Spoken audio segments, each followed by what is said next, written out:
On continue notre série de découvertes de React. Et aujourd'hui, on va découvrir un concept assez particulier. Il s'agit de récupérer des données. Il s'agit donc de la pagination.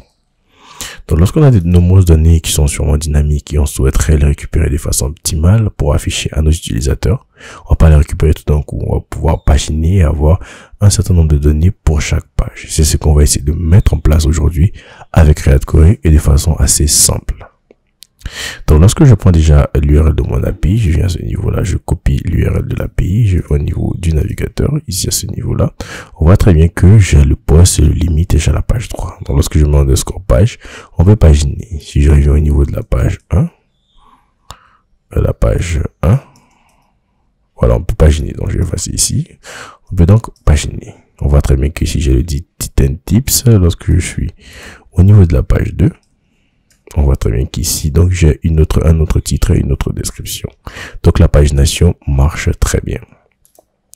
Je reviens à ce niveau, donc je vais premièrement commencer par déclarer un state. Donc je fais un const state, donc je vais page et je vais faire set page et je vais me dire que ça sera un useState de 1. Donc je serai à la première page par défaut. Ensuite, à ce niveau, au niveau de la query key, étant donné que nous savons qu'une query key sera utilisée pour une requête, nous aussi pour la facilitation de la mise en cache, je vais venir à ce niveau ajouter page comme un objet. Donc, il sera page clé alors page. Donc, lorsque je me rends à ce niveau, au niveau de la query DevTools, on aura donc post page 1. Donc, lorsqu'on veut débugger, voir les différents éléments, ça sera beaucoup plus explicite. Et bien évidemment, ici à ce niveau, si je veux modifier l'URL pour que cette URL reflète bien sûr la page, je vais mettre ici là et je vais dire ici page, ça sera de la page, sans oublier de mettre underscore à page pour que la pagination soit effective. J'enregistre, on voit très bien que rien n'a presque changé. Si je viens à ce niveau, je mets page 2. Je viens ici, on voit très bien que les articles ont changé. Donc la pagination se passe très bien, on peut paginer, mais cette pagination n'est pas dynamique. Donc comment est-ce qu'on peut rendre cette pagination dynamique? C'est-à-dire que j'ai un bouton, je clique, je peux voir d'autres articles.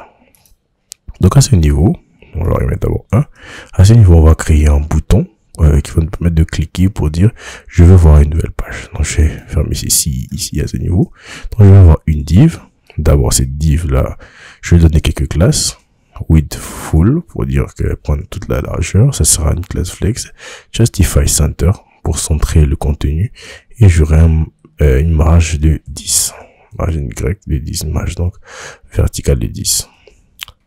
Ensuite, je vais ajouter un petit bouton qui va me permettre de pouvoir paginer. Donc déjà pour le petit côté style, je vais l'ajouter un padding horizontal et un padding vertical. Et je vais donner une bordure verticale à 2, une bordure et un border radius assez moyen et une bordure on va dire grise de 500 et un texte gray de 700, un texte aussi gris pour lui dire fetch or check more articles. Bon, je vais faire en anglais, hein. Voilà, donc ça veut dire récupérer plus d'articles. Lorsque je vais à ce niveau-là, on voit très bien que je check mon article. Donc, lorsque je clique, lorsque je clique que ici, je sois à la page 2. Donc, on va ajouter un petit handler.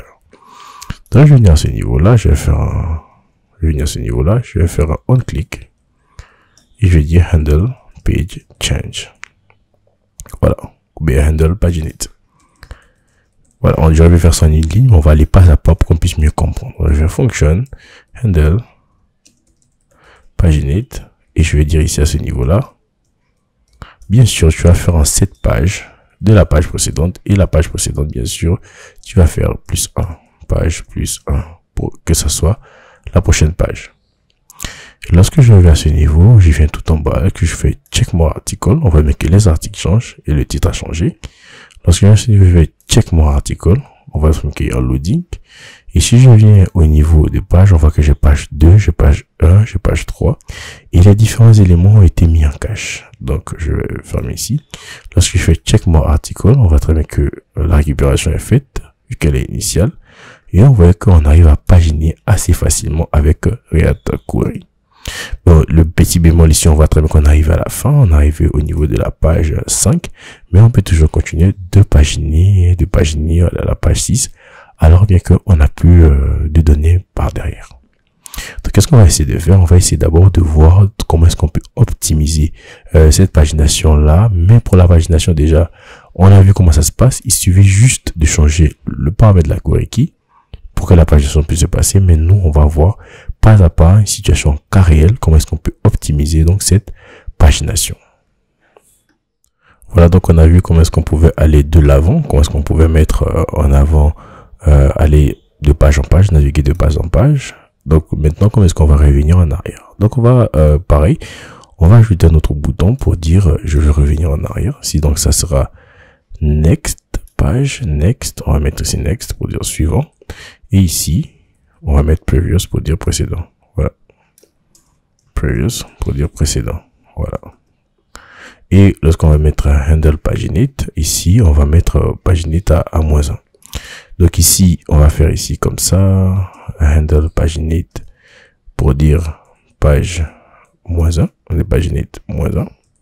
Voilà, donc là, je vais ajouter un opérateur, handle paginate -1. Et ici, je vais mettre aussi handle paginate plus 1. Ouais, vous pouvez me dire, je pourrais plus prendre cette page pour mettre là, mais vous allez voir pourquoi est-ce que je n'ai pas pris cette page pour mettre là.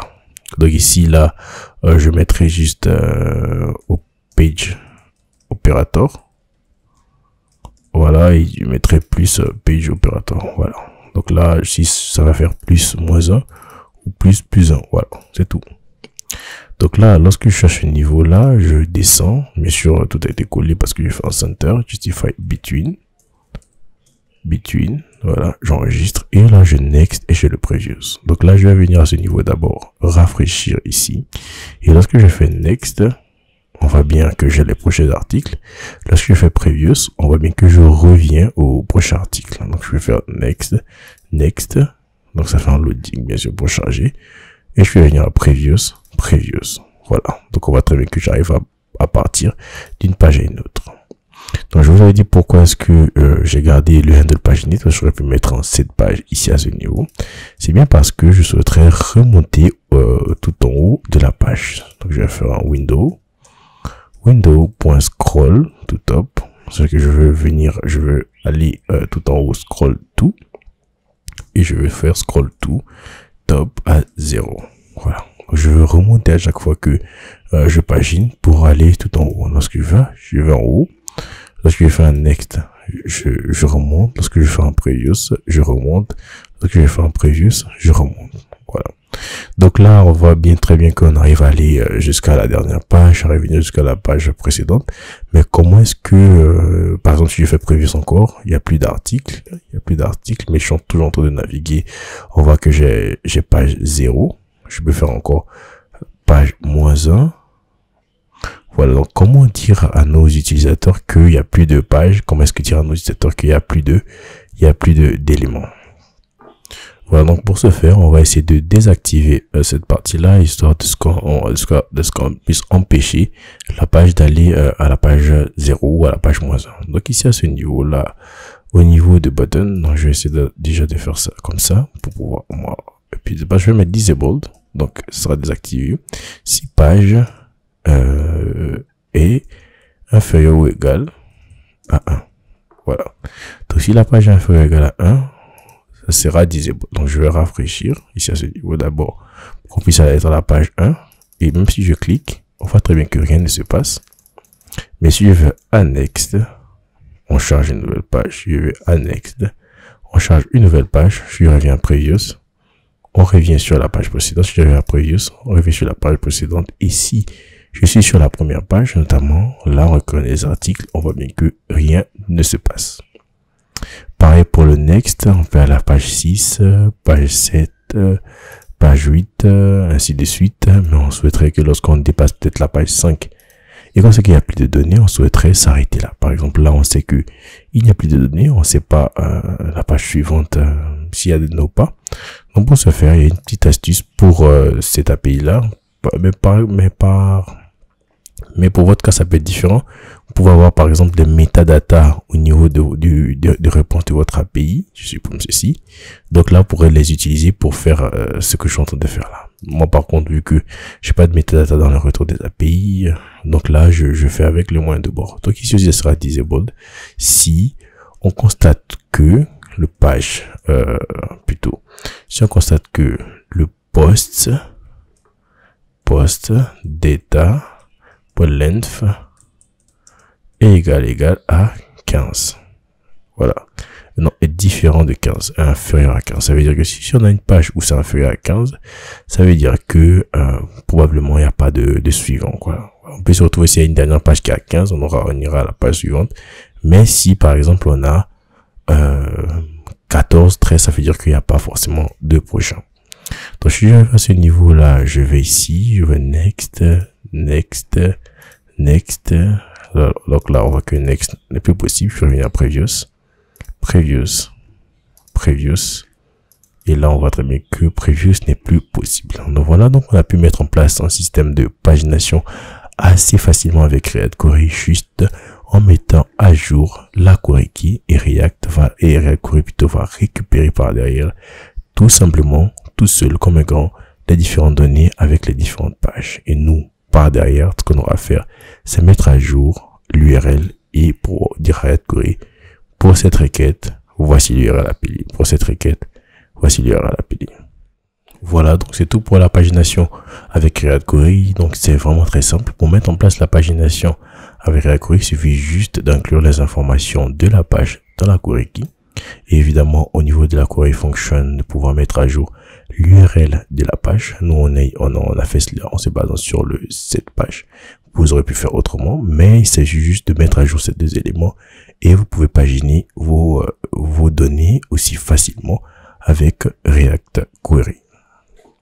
Donc, n'hésitez surtout pas à vous abonner et à activer la cloche de notification si vous ne l'avez pas fait, ou encore à partager et à recommander la vidéo si elle vous a plu. On va se retrouver dans une autre vidéo. Dans la prochaine vidéo, on va voir comment est-ce qu'on peut récupérer les données manuellement avec React Query.